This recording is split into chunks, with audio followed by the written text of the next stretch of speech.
What if the ending of Jujutsu Kaisen has never been a mystery at all? What if, from the very first chapter, Gege Akutami quietly told us exactly how this story would end? And we just weren't paying attention. Jujutsu Kaisen is famous for its chaos, its cruelty, and its constant subversion of shonen expectations. Characters die suddenly. Power does not guarantee survival.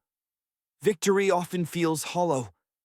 But beneath all that unpredictability, there is a carefully constructed narrative spine. One that has been pointing toward the same conclusion again and again. The ending of Jujutsu Kaisen is not random, it is foreshadowed, relentlessly. Today we're going to uncover how the final destination of Jujutsu Kaisen has been hinted at through its themes, its power system, its characters, and even its earliest dialogue.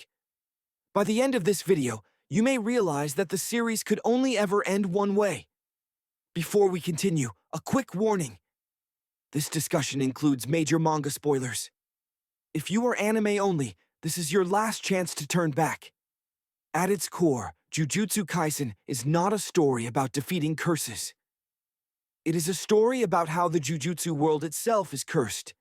From the beginning, the system is portrayed as rotten, elitist, and self-destructive. The higher-ups cling to tradition, sacrifice children, and suppress anything that threatens their control. This is not subtle. Gojo Satoru says it outright. The Jujutsu world needs to be reset. That idea alone already foreshadows the ending.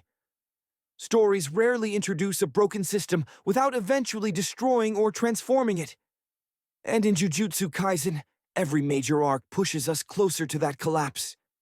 Let's start with Yuji Itadori. Because the ending of this series is inseparable from his existence. Yuji is introduced with a simple moral core.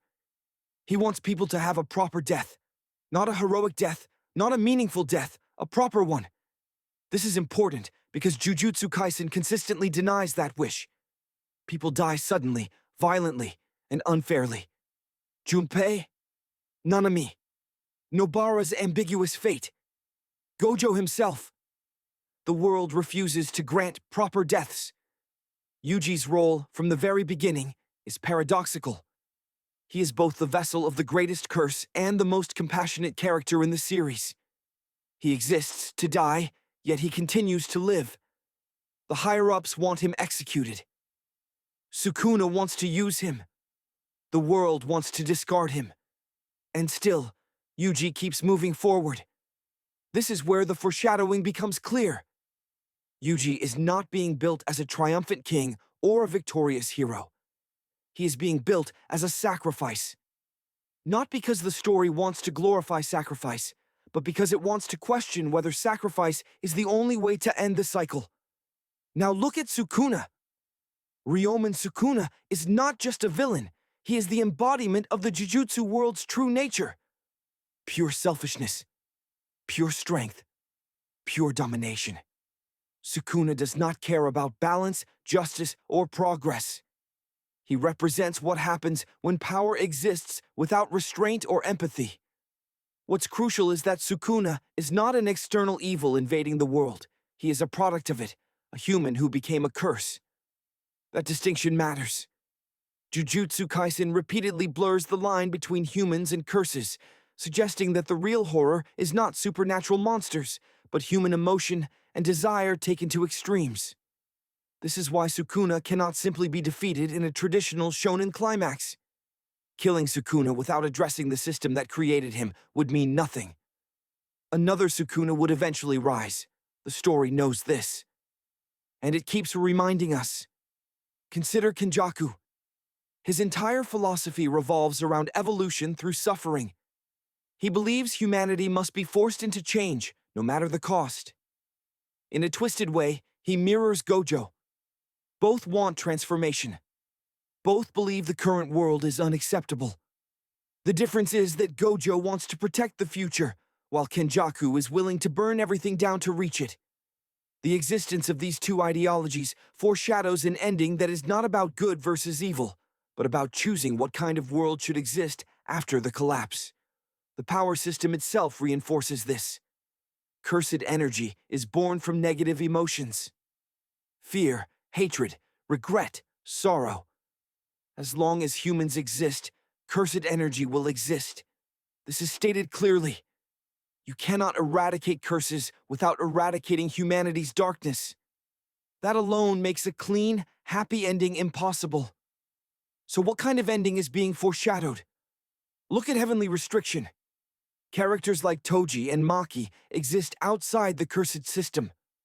No cursed energy. No dependence on sorcery.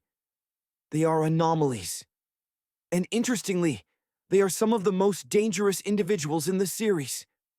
This is not accidental. Heavenly Restriction represents a possible future where power is no longer tied to cursed energy, where the system loses its foundation. Maki's massacre of the Zenin clan is one of the most important moments of foreshadowing in the entire series. An ancient pillar of Jujutsu society is wiped out, not by a curse, but by someone rejected by the system itself. That is the story telling us something. The old world is already dying. Now consider Gojo's sealing and eventual death. Gojo is not just the strongest character. He is a symbol of stagnation. As long as Gojo exists, the system does not need to change. He can handle everything. His overwhelming strength paradoxically prevents progress. His removal from the story is not just shock value. It is necessary. The moment Gojo falls, the world is forced to confront reality without a safety net. This is classic foreshadowing. Mentors and gods do not survive stories about systemic change. Yuji's growth after this point becomes darker, quieter, and more resigned. He stops dreaming about saving everyone. He starts accepting that he may be the final solution. This leads us to the most likely ending that Jujutsu Kaisen has been pointing toward all along. A world where the Jujutsu system collapses. Not fully destroyed, but fundamentally altered. A world where cursed energy no longer dominates human existence. And that change will come at an unbearable cost. The strongest evidence lies in Yuji and Sukuna's shared body. Yuji was born to contain Sukuna. His entire life is structured around that role. The story repeatedly emphasizes inevitability, fate, binding vows, consequences. Yuji's death has been foreshadowed since Chapter 1, but the meaning of that death has evolved. It is no longer about executing a vessel. It is about ending a cycle. If Sukuna dies with Yuji, and cursed energy is fundamentally disrupted or restructured as a result, then Yuji's death becomes the proper death he always wished for. Not just for himself, but for the world. This does not mean a peaceful ending. Survivors will remain. Trauma will remain. The scars of Jujutsu society will not vanish overnight. But the story has never promised healing without pain. In the final stretch, the series consistently strips away illusions. Heroes fall. Power proves meaningless. Only choices remain. And the final choice will not be about winning. It will be about what kind of future deserves to exist. Jujutsu Kaisen has always been honest with us. It told us that curses are born from humanity. It showed us that strength isolates. It demonstrated that systems built on sacrifice eventually consume themselves. The ending is not a twist, it is a conclusion. Yuji Itadori was never meant to become the strongest. He was meant to become the end.